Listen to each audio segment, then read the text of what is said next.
Hello बच्चों, कैसे हैं आप सब। Myself Dharmesh Jinagal from IT Bhilai and I welcome all of you on the YouTube channel of celebrity teachers academy. आज के इस वीडियो में हम शुरू करने जा रहे हैं केमिकल काइनेटिक्स, जो फिजिकल का पोर्शन है। और दूसरी तरफ हमने इनऑर्गेनिक का जो सबसे बेसिक टॉपिक है, कौन सा, केमिकल बॉन्डिंग, वो शुरू कर लिया है। तो आपको नीट और जेई की सारा मटेरियल आपको इसी चैनल पे फ्यूचर में अवेलेबल होने वाला है। हम फिजिक्स की भी फैकल्टी आपको इसी चैनल पे अवेलेबल करवा रहे हैं, है ना। तो सारी चीजें आपके लिए फ्री ऑफ कॉस्ट रहेगी। लेकिन जैसा कि आपको पता है कि हमें भी एनर्जी की जरूरत तो हमें भी है, ताकि हम आपके लिए अच्छे से अच्छा कंटेंट आपको प्रोवाइड कराएं, है ना। तो हमें भी एनर्जी की जरूरत है, तो आप उसके लिए हमारे लिए क्या करेंगे, आप ये चैनल को, अगर आपको वीडियो अच्छी लग रही है तो चैनल को सब्सक्राइब जरूर करेंगे, सेलिब्रिटी टीचर्स अकेडमी को। और ज्यादा से ज्यादा अपने साथियों के साथ, अपने दोस्तों के साथ शेयर जरूर करेंगे, ताकि सभी को हेल्प हो सके, है ना। इसी के साथ हम शुरू करते हैं केमिकल काइनेटिक्स। देखें, बेसिकली केमिकल काइनेटिक्स है क्या और हम ये क्यों पढ़ेंगे, ये कहानियां सारी की सारी क्या है, इंपॉर्टेंट है। ओके। तो कोई रिएक्शन होती है, मान लीजिए आर से पी जा रहा है, आर से पी जा रहा है। तो ये रिएक्शन होगी या नहीं होगी। ये रिएक्शन होगी, पहली बात तो होती है कि यस और नो। पहली बात तो होती है कि यस और नो, ये रिएक्शन हो सकती है या नहीं हो सकती है। तो ये कहानियां आपको कौन बताता है, जो आप थर्मो पढ़ते हैं ना, थर्मोडायनेमिक्स, है ना। जो आप थर्मोडायनेमिक्स पढ़ते हैं वो आपको ये कहानी बता देती है। अब आप मुझसे पूछेंगे थर्मोडायनेमिक्स कैसे बताती है। तो थर्मोडायनेमिक्स में एक होती है Gibbs free energy, delta G होता है ना, एक डेल्टा जी, है ना। उसकी वैल्यू अगर नेगेटिव होती है, उसकी वैल्यू क्या होती है, अगर नेगेटिव होती है, तो इसका मतलब क्या होती है, वो रिएक्शन प्रोसीड कर जाती है। वो रिएक्शन क्या होती है, स्पॉन्टेनियस होती है। अगर डेल्टा जी की वैल्यू पॉजिटिव होती है तो वो रिएक्शन स्पॉन्टेनियस नहीं होती है, मतलब वो रिएक्शन नहीं होने वाली होती है। हम धक्के से करवाएं वो बात अलग है। तो हमें हमारे पहले क्वेश्चन का जवाब मिल गया कि कोई रिएक्शन होगी कि नहीं, आर से पी बनेगा कि नहीं, थर्मोडायनेमिक्स बताएगा। ओके। दूसरा ऑप्शन क्या होता है कि हाउ मच, अगर होगी तो how much, how much product, how much product, product कितना मिलेगा हमें। अगर ये रिएक्शन हो रही है तो हमें पी कितना मिलेगा, यहां मैं बोल दूं, इसको ब्रैकेट में लिख दूं एलाइड, है ना। एलाइड, इसकी एलाइड क्या होगी, स्पेलिंग देख लीजिए आप, कि कितना प्रोडक्ट हमें मिलेगा। तो वो चीज हमें कौन बताती है, एक होती है केमिकल इक्विलिब्रियम। केमिकल इक्विलिब्रियम नाम की ब्रांच है ना, वो बताती है हमें ये सब चीजें, कि कोई रिएक्शन होगी कि नहीं। अगर होगी ना तो वो कितना प्रोडक्ट बनाएगी, तो ये चीज हमें कौन बताती है, केमिकल इक्विलिब्रियम। तीसरी चीज हमारे पास हमें देखने को मिलती है, जो हमारे काम की है, क्या, speed, speed of the reaction, speed of the reaction. Okay. कि वो स्पीड है उस रिएक्शन की, वो कितनी है, कितनी तेज चल रही है वो रिएक्शन, कितनी जल्दी पी बन जाएगा। तो ये हमें कौन बताता है, काइनेटिक्स। हम यही काइनेटिक्स से शुरू करेंगे, थर्मो हम आगे फ्यूचर में करेंगे। ओके। तो हमें पता लग गया कि हम काइनेटिक्स क्यों पढ़ रहे हैं, कि आर से पी अगर जा रहा है, आर से अगर पी जा रहा है तो ये रिएक्शन होगी कि नहीं होगी, जाएगा कि नहीं जाएगा, तो ये हमें थर्मोडायनेमिक्स बता देगी। जिसमें गिब्स फ्री एनर्जी की वैल्यू क्या होगी, नेगेटिव होगी, वो रिएक्शन आगे प्रोसीड कर जाएगी। दूसरा ऑप्शन हमारे पास होता है कि अगर आर से पी जा तो रही है, तो पी कितना का बन रहा है, कितनी जा रही है, तो वो उसको बोलते हैं यील्ड, कितनी यील्ड हमें पी की प्रोडक्ट की है वो मिल रही है। तो वो हमें बताती है केमिकल इक्विलिब्रियम। ओके। तीसरी चीज है कि वो उस रिएक्शन की स्पीड क्या है, वो कितनी तेज जा रही है। तो वो चीज हमें कौन बताता है, केमिकल काइनेटिक्स, जो हम यहाँ पढ़ रहे हैं, है ना। इसका डायरेक्ट और इनडायरेक्ट मतलब मैं आपके सामने लिख रहा हूँ, आप उसको पढ़ें। क्या होता है, स्पीड, कि कोई गाड़ी दौड़ रही है, अगर मैं दिल्ली से बॉम्बे जा रहा हूँ तो किस स्पीड से जा रहा हूँ, वो स्पीड ही हमें यहाँ निकालनी है, दिल्ली से बॉम्बे जाने में और आर से पी जाने में जो स्पीड है वही हमें यहाँ निकालनी है। तो इतनी बात आप समझे होंगे कि हम केमिकल काइनेटिक्स क्यों पढ़ रहे हैं, है ना। अगर समझे हैं तो अब आगे चलें, इसका इंट्रोडक्शन है वो आज हम कवर कर लेंगे, और कल से हम इसकी पूरी स्पीड ही पैक ट्रेन में चढ़ जाएंगे, है ना। अब देखें, इस चैप्टर में हमें जो कंटेंट है, जो हमें पढ़ना है, वो मैंने यहाँ लिख रखा है। क्या क्या पढ़ना है, रेट ऑफ रिएक्शन, कि उस रिएक्शन का जो स्पीड है, इस स्पीड को ही मैं लिख रहा हूँ रेट, है ना, रेट ऑफ रिएक्शन। तो जो स्पीड है इसी को मैं लिख रहा हूँ। इसको मैं आगे फ्यूचर में किससे लिखूंगा, इसकी शॉर्ट फॉर्म होती है आर ओ आर, है ना, आर ओ आर इसकी शॉर्ट फॉर्म होती है। ओके, रेट ऑफ रिएक्शन की। उसके बाद हम एक चीज पढ़ेंगे, रेट लो, जो हमें बता देगा कि उसकी स्पीड किस किस पे डिपेंड कर रही है। अगर मैं किस चीज को बढ़ाऊं तो उसकी स्पीड बढ़ेगी, किस चीज को घटाऊं तो उसकी स्पीड घटेगी। तो ये हम रेट लो बता देगा। उसके बाद एक आता है रेट कांस्टेंट, जिसको हम लिखते हैं के से, है ना। रेट कांस्टेंट बहुत ही इंपॉर्टेंट आपके लिए, ये के बहुत ही ज्यादा इंपॉर्टेंट है। डायरेक्ट इजी सा क्वेश्चन नीट में और जेई मेंस में पूछा जाता है रेट कांस्टेंट का, बिल्कुल इजी सा। वो फ्री के, ऐसे आपको फ्री के नंबर होते हैं जो आपको एग्जामिनर दे जाता है हर साल आने की, इसकी बहुत ही ज्यादा प्रोबेबिलिटी रहती है रेट कांस्टेंट की। ओके, और मैं इसके लिए आपको इजी सी एक छोटी सी ट्रिक बताऊंगा जब टाइम आएगा। तो तब तक जुड़े रहिए, आगे से आगे वीडियो को शेयर जरूर कीजिए। देन हम पढ़ेंगे zero order reaction and then first order reaction. Zero order reaction में एन है, ये है ऑर्डर। जीरो ऑर्डर रिएक्शन में एन की वैल्यू होती है जीरो, फर्स्ट ऑर्डर रिएक्शन में एन की वैल्यू होती है वन। अगर मैं बोलूं एन की वैल्यू है फाइव, तो ये कौन सी होगी, फिफ्थ ऑर्डर रिएक्शन होगी, है ना। देन आती है आरएनएस इक्वेशन, बहुत ही ज्यादा इंपॉर्टेंट है, जेई एडवांस वाले ध्यान दे लें। बहुत ही ज्यादा और बहुत ही इंपॉर्टेंट ये टॉपिक है आपके लिए, आरएनएस इक्वेशन। और लास्ट में हम एक चीज पढ़ेंगे जो होती है collision theory. Okay, end portion में हम जाएंगे, एनसीईआरटी में भी आप देखेंगे तो सबसे एंड में आपको कोलिजन थ्योरी मिलेगी, उससे जस्ट पहले आरएनएस। तो ये हमारा सीक्वेंस है। ज्यादा लेक्चर नहीं लगेंगे, हम 30-30 मिनट के 10 लेक्चर्स में ये सारा का सारा सिस्टम है आपका कंप्लीट कर देंगे। 10 लेक्चर से ज्यादा आपके मैं नहीं लूंगा। रेट ऑफ रिएक्शन हमें पढ़ना है, रेट लॉ हमें पढ़ना है, रेट कांस्टेंट हमें पढ़ना है, जीरो ऑर्डर रिएक्शन हमें पढ़नी है, फर्स्ट ऑर्डर रिएक्शन हमें पढ़नी है, आर्हेनियस इक्वेशन हमें पढ़नी है, और कोलिजन थ्योरी हमें पढ़नी है। तो चलिए शुरू करते हैं। क्या हम सभी रिएक्शन का रेट निकालेंगे, जैसे आर से पी जा रही है ना, आर से पी जा रही है तो हम सभी रिएक्शन का रेट निकालेंगे?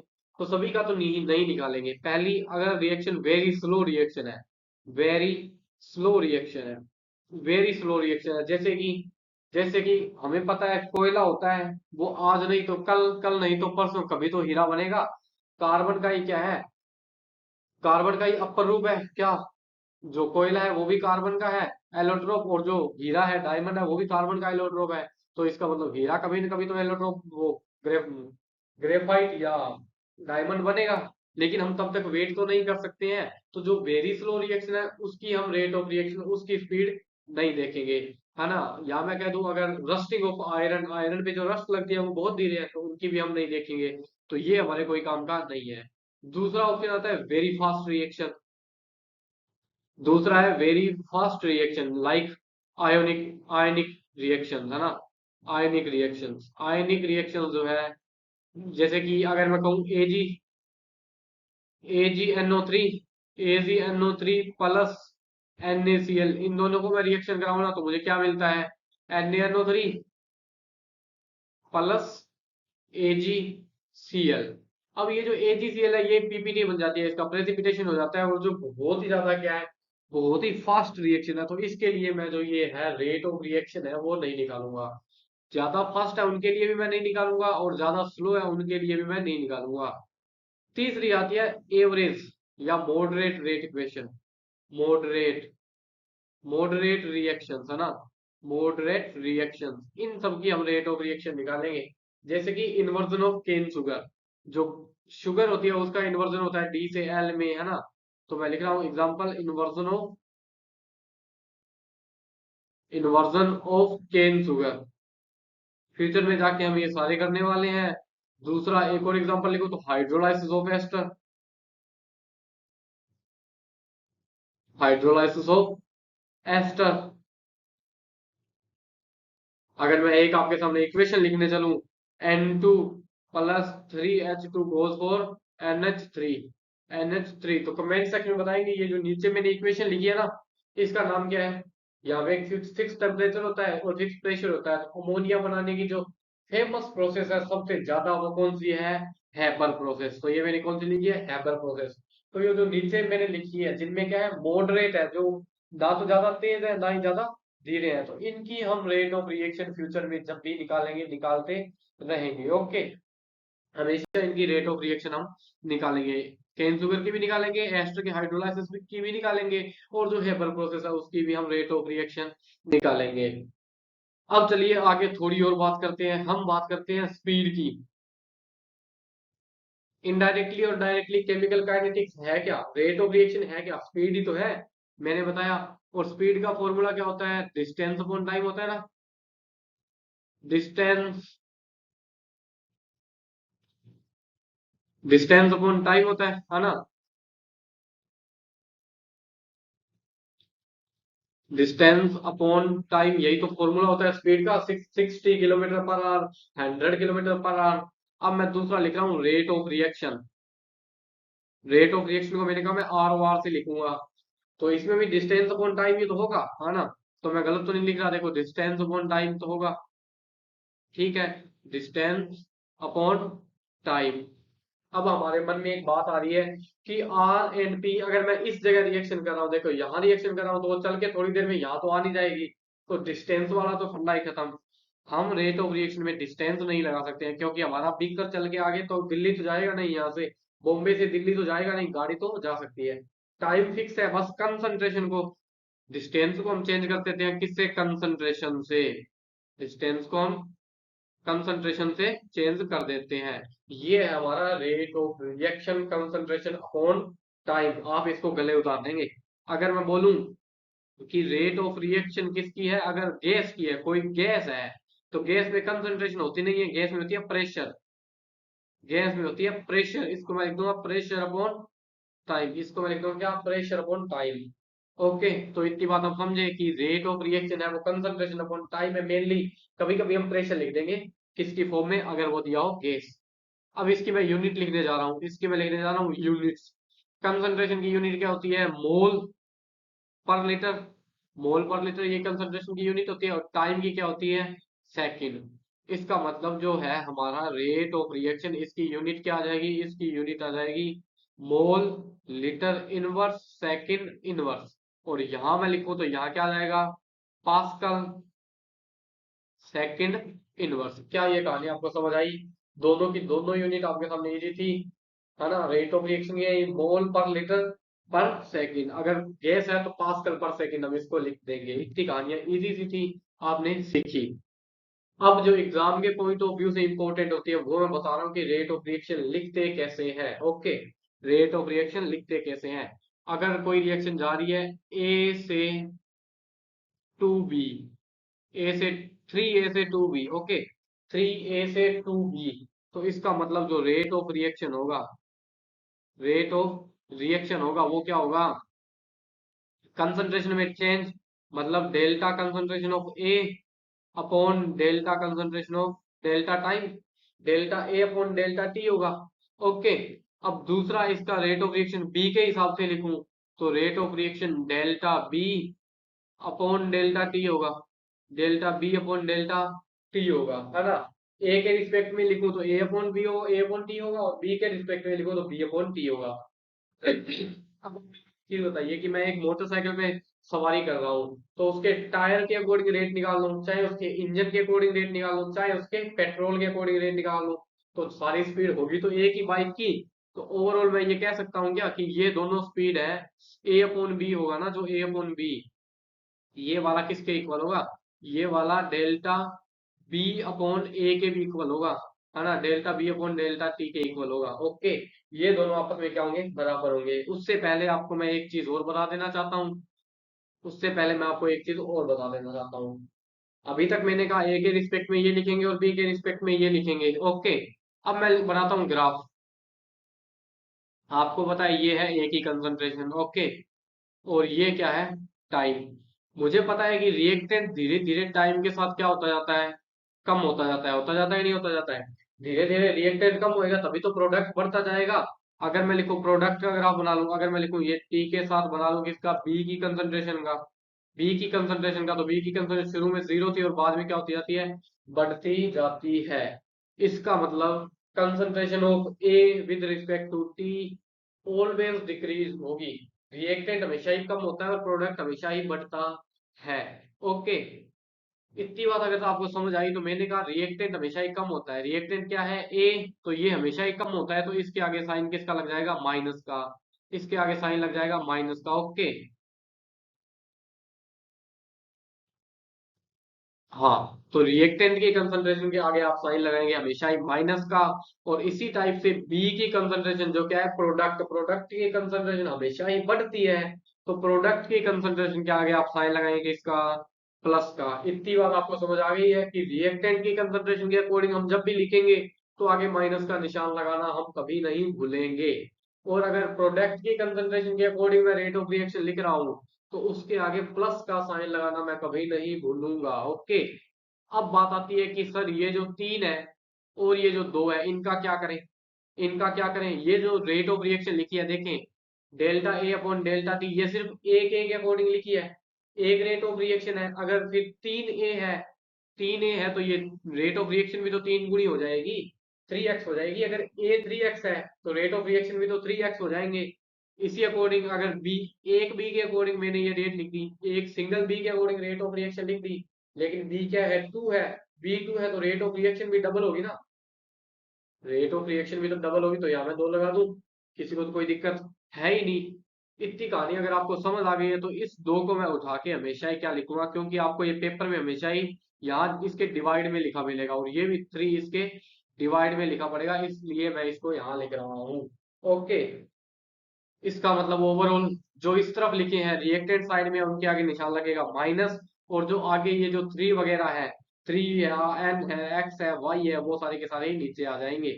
प्रोडक्ट की साइड में तो प्लस आएगा, और जो आगे सोशियोमेट्री, इसको बोलते हैं सोशियोमेट्री, ये हमेशा क्या आ जाएगी, डिवाइड में आ जाएगी। इतनी कहानी आपको समझ आई और ये ग्राफ आपको समझ आया कि रिएक्टेंट की कंसंट्रेशन हमेशा क्या होती जाती है, डिक्रीज होती जाती है, और प्रोडक्ट की कंसंट्रेशन हमेशा क्या होती जाती है, इंक्रीज होती जाती है। ठीक है, एक क्वेश्चन आपको देता हूं, आप उसको सोल्व करने का ट्राई करें। 1a plus 2b plus 3c। Okay, 1a plus 2b, एक मिनट रुकिए, मुझे ये इससे अच्छा हम थोड़ा सा और करें, उसी को दोबारा करें। 2a गोज फॉर 2b, है ना, 3a था क्या, 3a, 3a था ना पिछले स्लाइड में। हाँ, 3a गोज फॉर 2b, यही हमने करके आया। तो हमने rate of reaction with respect to A क्या देखी, हमने देखी minus delta A upon delta T. यहाँ पे आ जाएगा क्या, 3 आ जाएगा कि नहीं आ जाएगा, है ना, 3 आ जाएगा। और दूसरा रेट ऑफ रिएक्शन बी के अकॉर्डिंग क्या देखा, plus delta B upon 2 delta T, हमने ये देखा, अभी तक हम ये करके आए। अब मैं ये आपको बता देना चाहता हूँ कि जो रेट ऑफ रिएक्शन होगी, ये ऊपर वाला पोर्शन और ये नीचे वाला पोर्शन हमेशा ही इक्वल होंगे, हमेशा ही इक्वल होंगे, क्योंकि एक ही रिएक्शन के लिए 2 रेट तो हो नहीं सकते। एक ही गाड़ी एक टाइम पे 2 स्पीड से तो चल नहीं सकती, स्पीड तो हमेशा ही उसकी एक होगी, चाहे इंजन के अकॉर्डिंग गिन लो चाहे टायर के अकॉर्डिंग गिन लो। तो ये दोनों हमेशा ही क्या होंगे, इस रिएक्शन के लिए इक्वल होंगे। Minus delta A upon 3 delta T is equals to plus delta B upon 2 delta T. इतनी कहानी अगर आपको समझ आ गई है तो आपके लिए बहुत ही अच्छी बात है, आपके लिए बहुत ही अच्छी बात है। ओके, ठीक है, अब देखिए मेरी बात, आगे हम कुछ और एग्जांपल करेंगे ताकि आपको ये सारी कहानियां क्या हो जाए, क्लियर हो जाए। अब देखो एक क्वेश्चन हम करते हैं कि 1a plus 2b plus 3c goes for 4d plus 5e। Okay, plus 5e, या 5 को मैं कर देता हूं, 5 को मैं लिखूंगा 2। ओके, 5 को मैं लिखूंगा 2, अच्छा लगेगा मुझे, है ना। इसके लिए हमने रेट ऑफ रिएक्शन लिखना है, रेट ऑफ रिएक्शन। ओके, तो अब आप ये बात समझ गए हैं कि रेट ऑफ रिएक्शन, पूरी रिएक्शन की चाहे हम ए के हिसाब से लिख लें, बी के हिसाब से लिख लें, सी के हिसाब से, या डी या ई के हिसाब से लिख लें, होगी बराबर। तो मैं लिखता जा रहा हूं, आप उसमें देखेंगे ध्यान से, rate of reaction with respect to A will be equals to rate of reaction with respect to b will be equals to rate of reaction with respect to c will be equals to rate of reaction with respect to d upon t and delta e upon delta T. ये सारी rate of reaction हमेशा ही क्या होगी, equal होगी। अब मैं yellow pen से लिख रहा हूँ कि जो प्रोडक्ट साइड में है, जो प्रोडक्ट साइड में कौन, ए बी एंड सी, इनकी वैल्यू हमेशा क्या होती जा रही है, डिक्रीज होती जा रही है, तो इनके आगे मैं निशान लगा रहा हूँ माइनस का। ओके, माइनस का निशान लगाते जा रहा हूँ, और दूसरी तरफ डी एंड डी हमेशा ही क्या होंगे, इंक्रीज होंगे, तो प्लस निशान लगाते जा रहा हूँ। उसके बाद जो ये आगे सोशियोमेट्री दी गई है, कि ये जो बी के अकॉर्डिंग हमने रेट लिखा, ये तो एक बी का है, लेकिन बी कितने हैं, दो, तो ये दो नीचे आता चला जाएगा, है ना। अभी मैंने करवाया आपको कि वन, यहाँ बी की सोशियोमेट्री टू, सी की सोशियोमेट्री थ्री, डी के आगे क्या लिखा है, फोर, एंड ई के आगे क्या लिखा है, टू। ये था हमारा रेट ऑफ रिएक्शन, जो आपके सामने रिएक्शन दी है, इसका रेट इस अकॉर्डिंग हम लिख लेंगे। ओके, जो सारा क्या होगा, हमेशा ही इक्वल होगा। अब दो तीन बातें आती है, एक आती है जिनमें से rate of appearance, rate of appearance, दूसरा होता है रेट ऑफ, दूसरा होता है रेट ऑफ डिसअपियरेंस, है ना। ये दो चीजें होती है। क्या होती है ये मैं बता दूं, क्या होती है ये मैं बता दूं। ध्यान से देखें कि रेट ऑफ रिएक्शन है, मान लीजिए दो बी मैंने यूज किए, बी के कितने मॉलिक्यूल यूज किए, two molecule. Rate of reaction होगी तो वो तो पूरी रिएक्शन है, वो दोनों बी के अकॉर्डिंग लिखेंगे, दोनों बी के अकॉर्डिंग लिखेंगे, तो ये लिखेंगे। अगर मैं लिखूं डिसअपियरेंस, बी क्या हो रहा है, डिसअपियर हो रहा है, टाइम के साथ क्या हो रहा है, खत्म हो रहा है, तो डिसअपियरेंस लिखूंगा तो वो सिर्फ अकेले बी के अकॉर्डिंग लिखूंगा, एक एक बी के अकॉर्डिंग लिखूंगा, है ना। तो डिसअपियरेंस किस किस के अकॉर्डिंग लिखी जा सकती है, बी के अकॉर्डिंग लिखी जा सकती है, सी के अकॉर्डिंग लिखी जा सकती है, और ए के अकॉर्डिंग लिखी जा सकती है। ओके, क्यों, क्योंकि ए बी एंड सी ही तो डिसअपियर हो रहे हैं, डी और ई तो अपीयर हो रहे हैं, तो इनकी क्या लिखी जाएगी, rate of appearance with respect to D and rate of appearance with respect to E, हमें ये चीजें लिखनी है। ओके, हमें ये चीजें लिखनी है। अब सेम वही बात, करना क्या है, करना कुछ नहीं है, बी है तो minus delta B by delta T, minus delta C by delta T, और minus delta A by delta T. ठीक है, इतना ही करना है। मतलब जो ये नीचे सोशियोमेट्री लिखी है वन टू एंड थ्री, वो यहाँ लिखी है क्या, सोशियोमेट्री नहीं लिखी है। अगर हम सोशियोमेट्री नहीं लिखेंगे तो वो अपीयरेंस एंड डिसअपियरेंस हो जाएगा। इतनी सी सस्ती सी बात थी, इजी सी, है ना। अगर मैं लिखूं अपीयरेंस की बातें तो क्या होगा, plus delta D by delta T and plus delta E by delta T. जो सोशियोमेट्री आगे लिखी है वो हमने अपीयरेंस और डिसअपियरेंस में नहीं लगानी है, सस्ती सी बात थी, आपके सामने मैंने इसको सोल्व करा दिया। ओके, इसी के साथ आगे हम रियल लाइफ के एग्जांपल पे चलते हैं, हैबर प्रोसेस पे। तो चलो हैबर प्रोसेस पे, हैबर प्रोसेस कैसी होती है, N2 plus 3H2 goes for NH3। यहाँ पे टेम्परेचर एंड प्रेशर की फिक्स कंडीशंस होती है, वो हमें अभी काम की है नहीं। तो मैं लिख रहा हूँ rate of reaction, rate of reaction क्या होगा, डेल्टा N2। ये मैं स्क्वायर ब्रैकेट क्यों लगा रहा हूँ, आप मेरे को बताइए। स्क्वायर ब्रैकेट में इसलिए लगा रहा हूँ ताकि वो क्या हो जाए, कंसंट्रेशन हो जाए, delta N2 upon delta T. Okay, जो किसके इक्वल होगी, delta H2 upon delta T के इक्वल होगी, जो किसके इक्वल होगी, delta NH3 upon delta T के इक्वल होगी। अगेन हमें भूलना नहीं है, NH3 प्रोडक्ट है तो प्लस आएगा, ठीक है, H2 रिएक्टेंट है तो माइनस आएगा, और यहाँ क्या आ जाएगा, थ्री, और N2 भी रिएक्टेंट है तो माइनस आ जाएगा। अगर ये आप रेट ऑफ रिएक्शन देखना सीख गए हैं, जो आपको सामने मैंने इक्वेशन दी है, तो आप बहुत कुछ सीख गए हैं आज की क्लास में। और आज की क्लास आपके लिए क्या है, सक्सेसफुल है। आप सब कुछ आज की क्लास में जितना मैंने सिखाने की कोशिश की, आप सब कुछ सीख चुके हैं, अगर ये आप रेट ऑफ रिएक्शन लिख सकते हैं तो।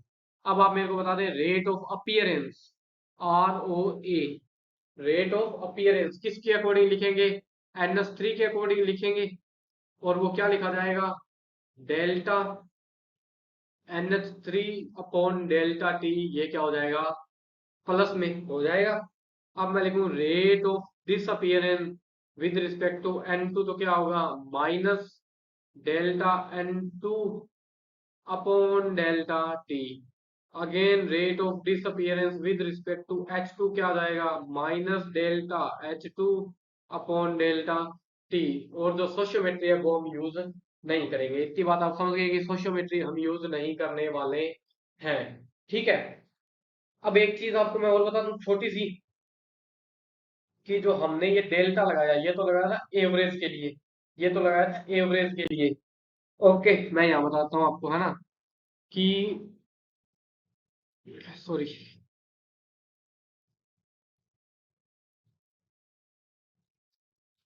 ये है टाइम और ये है रिएक्टेंट की कंसंट्रेशन, जो हमेशा ही टाइम के साथ क्या क्या हो जाएगी, डिक्रीज होती चलेगी। ओके, डिक्रीज होती चलेगी। और दूसरी तरफ मैं बना रहा हूँ, ये है टाइम और ये क्या है, प्रोडक्ट, जो हमेशा ही टाइम के साथ क्या होता चलेगा, इंक्रीज होता चलेगा। अब इन दोनों का मैं एक कंबाइंड ग्राफ बनाऊं ना, टी और ये क्या है, कंसंट्रेशन, ये है कंसंट्रेशन सी। ओके, तो एक ऐसे इंक्रीज होता चलेगा, एक दूसरा ऐसे यहाँ से ऐसे डिक्रीज होता चलेगा। ये क्या होगा, रिएक्टेंट होगा, और ये क्या होगा, प्रोडक्ट की कंसंट्रेशन होगी। ओके, ठीक है, ये मैंने इनका सीधा ग्राफ बनाया। अब मेरे को ये बताएं कि अगर मैं ऐसे कर दूं, जो रेट ऑफ रिएक्शन मैंने लिखा आर ओ आर, ये तो था क्या, delta R upon delta T, delta R upon delta T minus में, और इधर आर ओ आर क्या था, delta P upon delta T, और क्या था, प्लस में था। ये तो था average rate of reaction, average rate of reaction, कि मैं बॉम्बे से दिल्ली जा रहा हूं तो मैं बोल दूंगा मेरी गाड़ी चली है 60 किलोमीटर पर आवर। कब, लेकिन जब कभी ट्रैफिक आया होगा, जब मैं मार्केट में घुसा होगा, तो मेरे को 10 की स्पीड में भी करनी होगी, 20 की स्पीड में भी की होगी, और जब कभी लॉन्ग हाईवे था, बढ़िया साफ रोड थी, तो मैंने 120 भी चलाई है। तो इसका मतलब इंस्टेनियस, अगर मैं बोलूं इंस्टेनियस रेट बोलूं, तो मैं इसको किससे कन्वर्ट कर दूंगा, डी आर से। डी आर, ये मैथमेटिक्स वाले इजीली समझ जा रहे होंगे, है ना। इंस्टेनियस बोलूं तो मैं इसको डेल्टा को डी आर और डी पी से कन्वर्ट कर सकता हूँ। ये जो डी है, इसको मैं छोटे डी से कन्वर्ट कर सकता हूँ। ये जो ऊपर वाला ट्राइगनल डी बनाया है, ये होता है लंबे डिस्टेंस के लिए, लंबा एरिया कवर करता है। और जो छोटे वाला मैंने डी लगाया, वो क्या है, छोटा एरिया कन्वर्ट करता है, छोटा एरिया कवर करता है। ओके, तो जो ये ऊपर वाली है, ये है एवरेज रेट के लिए, और जो मैंने नीचे रेट ऑफ रिएक्शन लिखा है ना, नीचे ये जो मैंने रेट ऑफ रिएक्शन लिया है, ये है instantaneous rate of reaction. Okay, तो आज के लिए इतना ही। आज के लिए आपको मैंने क्या बता दिया, जो रेट ऑफ रिएक्शन है, रेट ऑफ रिएक्शन है, आपको मैंने ये बता दी कि रेट ऑफ रिएक्शन होती क्या है। रिएक्टेंट की हमेशा ही घटती है, आगे माइनस लगा देंगे और डिवाइड में क्या लगा देंगे, जो उसकी स्टोइचियोमेट्री होगी वो। अगेन प्रोडक्ट की कंसंट्रेशन हमेशा ही इंक्रीज होती है, आगे प्लस लगा देंगे और डिवाइड में क्या लगा देंगे, जो स्टोइचियोमेट्री है उसकी वो। अगर इतना आप सीख गए हैं, तो एक रिएक्शन दे रहा हूं मैं, Hg plus Cl2 goes for HgCl2 goes for HgCl2। ये जो रिएक्शन है, आप इसका जो ऑर्डर है वो आप मेरे को लिख के बता देंगे। ऑर्डर क्या, इसका जो बनेगा रेट ऑफ रिएक्शन, वो आप मेरे को लिख के बता देंगे। उसके अलावा मैं एक लिखूं, 3A plus 2B goes for 5C plus 1D। जो नीचे वाली रिएक्शन लिखी है, इसका भी आप रेट ऑफ रिएक्शन लिखेंगे, रेट ऑफ अपीयरेंस किस किस के अकॉर्डिंग होगी, और रेट ऑफ डिसअपीयरेंस किस किस के अकॉर्डिंग होगी, ये भी आप बताएंगे। और ये दोनों क्वेश्चन आप सोल्व करेंगे, ये आपका है होमवर्क। इसी के साथ happy learning, thank you. Channel को सब्सक्राइब जरूर कर लीजिएगा, आगे से आगे वीडियो को शेयर जरूर कर दीजिएगा, ताकि हमें मोटिवेशन आपसे मिलता रहे। Thank you.